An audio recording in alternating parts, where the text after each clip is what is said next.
never know when your opportunity can strike.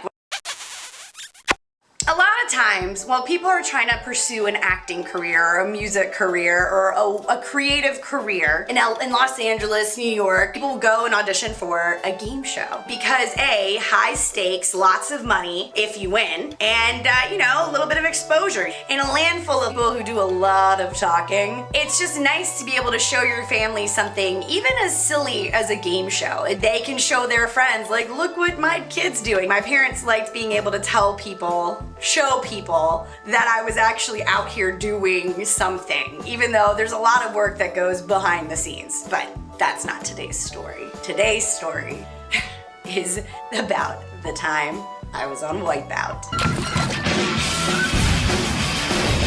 Yeah, you heard me right. The game show Wipeout. And it was horrible.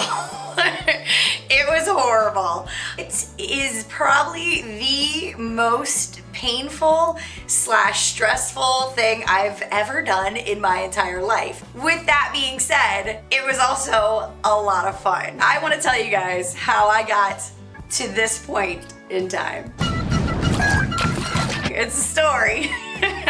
It's something. How did I get on the game show Wipeout, you may be asking yourself? I don't know. No, I'm kidding. I do know. A lot of your favorite game shows are filmed either here in LA or New York. Wipeout was like a 6-month process. I auditioned, well, I submitted my form, and then they called me in for an interview, like an on-camera interview, and then I got called in for another interview. Then they do a background check on you, and then once you've gotten all the way through there, you get put on tape, I think maybe one more time, and you get sent to the producers, and if the producers like you, then you get told you're gonna be on the show, but from there they'll let you know when you're gonna shoot. This is neither here nor there. You guys wanna know how I got on Wipeout. Basically, my name is Inga. I have a father named Thor, but Wipeout is serious business with all the boings and all the sound effects that make the show hilarious. While you're doing it, it is less hilarious. I get selected for the show, they tell me my time and my date, where I'm gonna be filming. Here's the thing, had I not been running this course, this would have been the coolest water park I've ever been to in my entire life. But doing it, competing in it, I can't, it's so hard. I've blacked out a lot of this experience. I'm not even joking with you guys. It's the day of the show. It's 5 in the morning. I drive up to this massive water park. This thing is unreal. Their big thing, they want you to do themes. They want you to dress as a character. So I'm Inga, daughter of Thor, Viking warrior princess is my character. And this course is bonkers. The first thing you're supposed to do, and it looks like it's about 5 feet of space, but you're supposed to run, when they blow, you yell something. I don't remember what, I think I was like, daughter of Thor. I don't know what I yelled, Vikings, or maybe I even did the Xena the warrior princess cry. I don't know. But I remember I ran, but I didn't run as fast as I should because there's this spinning thing. It's spinning like this, and it's spinning maybe at 10 miles per hour. But as it's spinning like this, there's these poles, and they're soft, they're wrapped in things, but they're these big poles, so you can't just launch yourself onto the platform. You kind of gotta give yourself a second and see if you can make it between the poles to get onto the platform. And as this platform is whipping around, you gotta then jump onto another platform that is stationary. So I remember thinking, even before the show's getting started, I'm I got my adrenaline. I'm okay, you're gonna do this. And in my head, I said, all you have to do is clear this first obstacle. If you get on that platform, this is gonna go great. You gotta get on that platform, and this is gonna go great. Yeah, I started running, I think I started to run full speed, but then I slowed myself down because I realized maybe this isn't the best plan because I gotta time this out. But in between trying to slow myself down and time this thing out, I launched myself forward, and I make it onto, like, only half of my body makes it onto the platform. So my top half makes it on. There's a pole right here, so I kind of try to grab the pole so I can like pull the rest of my body up, but the thing's moving so fast that it whips me off and I go flying into the pool. Now my outfit consisted of cheerleading shorts, sneakers, sports bra, tank top, but let me tell you something. My cheerleading shorts, which are made out of cotton, and my tank top that is also made out of cotton, and my sneakers, which are just sneakers, when all of these items take on water, they become really heavy. See, I would say that I was a pretty good swimmer up until I did Wipeout. Also, again, I hadn't been swimming in years. I used to swim year round in high school forever, and I was so excited. Like, I was like, yeah, sure, I used to be a really great swimmer. I'll be fine. Had I known now what I did not know back then,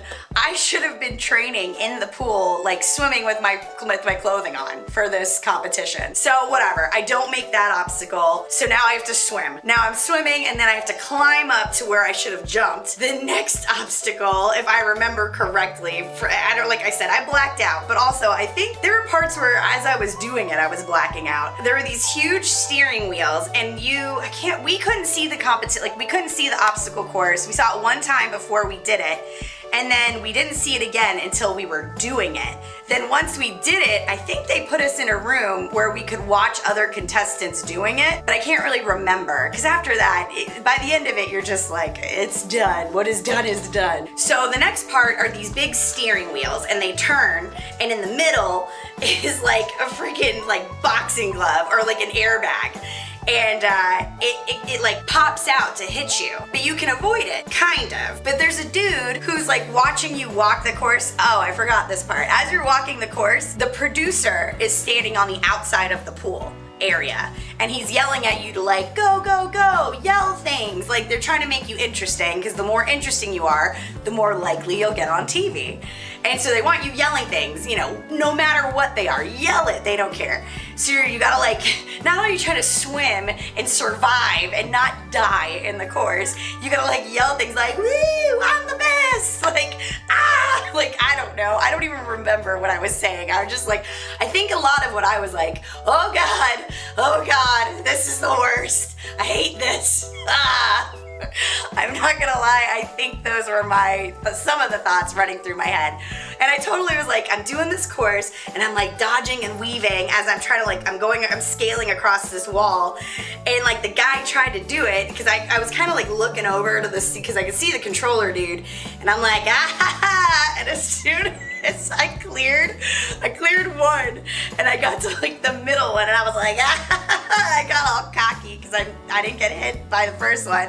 The second one knocks me in the face. Like I felt like I just got punched in my face into muddy, rocky dirt water. And now I'm only halfway. Now I'm trying to wade through freaking mud, and all of this is in your pants, in your shoes, in your everything. And again, you gotta climb up like another ladder.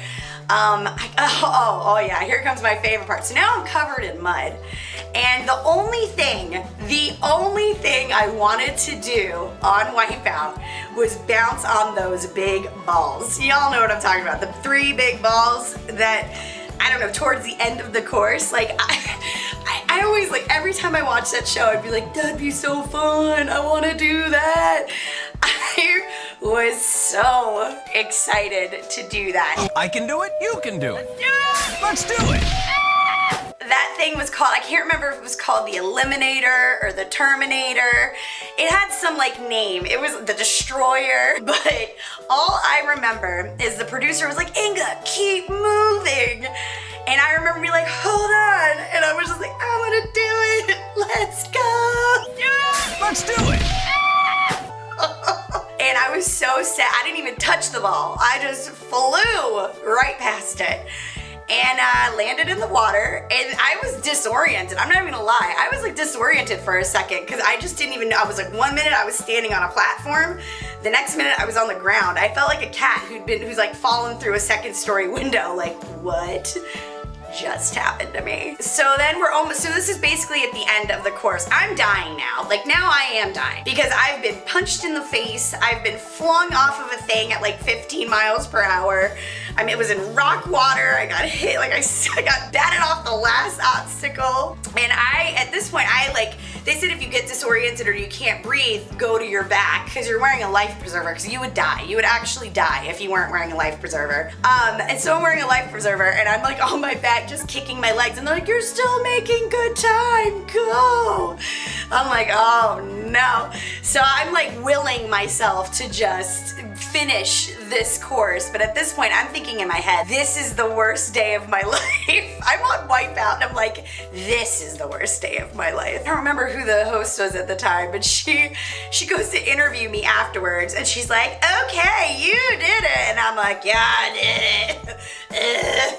I hate this. This is the worst. So all of my clips were very negative. So here's the other thing. If you want to make sure that your run gets made onto TV, be more positive. Even if you are dying inside. I actually had to unstrap. Like as soon as I got out, I was like telling them rip off the life vest because I was dying. Because by the end of it, you're physically and you're kind of emotionally exhausted. And that was round one. Round one. So I went, I think I went like 5th or 6th. I went pretty early in the competition. So sadly, like there wasn't a lot of times to beat yet. So at that time I was doing all right. He was like, you're still doing really good. But after all 24 contestants went, my final standing, so there's 12 people who get to move on, but they do 12 plus 2 alternates. I was either the first or second alternate. And I remember thinking in my head, I do not want to go on to round 2. This was a bonus game too. This one is like whoever had the best time all around. I don't know. It was something like bonus. You get like a bonus $25,000 on top of whatever the prize for Wipeout is. And I just remember thinking, not worth it. It's not worth it. First 12 players who got selected to go on to round 2, they all decided to play. The only reason was they're worried about 2 guys because one guy, as soon as he got done with the course, threw up because that's how hard he pushed himself. But like, good for you, dude. And I don't remember, the other guy started feeling really sick or like he just wasn't feeling well. So they kept me and it was me and another girl who were like the alternates. And they kept us there to like, you know, just in case. But as soon as round 2 started, they basically let us all go home. And I just remember thinking, thank God. Thank God. But surprisingly, that was not my only game show. But that story is for another day. That's it. Alright you guys, if you like this video, go ahead and give me one of these thumbs up. And let me know in the comments down below, what game show would you like to be on? Would you like to hear more stories of me on game shows? How much money would it take you to do something like Fear Factor, or something that really scares you, or something really physically demanding? How much money would it take to make you push on through until the end? These are just some thoughts I'm leaving you guys with. As always, please like, comment, share, and subscribe. When you guys subscribe, it just means that you like me. You really, really like me. With that being said, be great, be beautiful, be fearless, and I will see ya when I see ya. Bye!